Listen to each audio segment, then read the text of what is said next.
Нивото на Охридското езеро се спушти под природниот минимум и покрај обилните дождови тоа продолжува да опаѓа и е на само 4 сантиметри до минимално дозволената кота од 693,10 метри надморска височина. Охридско пресушува, билјанини извори секнаа. Научните работници предупредуваат да не се игра со природата. Никаде во светот природните езера не се користат за производство на електрична енергија, алармираат експертите. Наметнатите осцилации на езерото се опасни. Проблемот со кој се соочуваме во еден голем временски континуитет од ден на ден предизвикува се поголеми последици, велат експертите.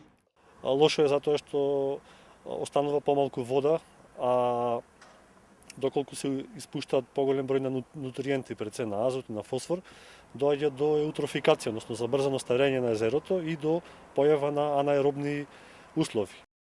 За едно десетина години, според некои сценарија, тоа присуство на кислород во подлабоките слоеви, каде што има голем број на ендемични организми, би се редуцирало на минимум, дури се предвидува дека тие подлабоки слоеви би останали без кислород, што е многу погубно за езерото.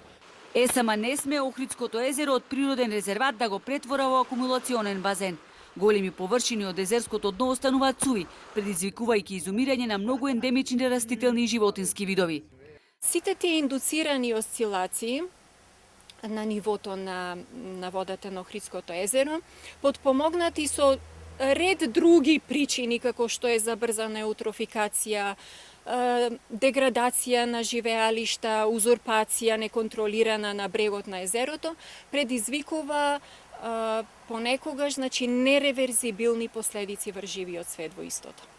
Државата треба да го заштити езерото, велат експертите, и за производство на струја треба да користи обновливи извори на енергија. Намалување на само 1 сантиметар од нивото значи губење на 3,5 милиони кубни метри од Охридското езеро, кој е најголем природен басен со питка вода во овој дел на Европа.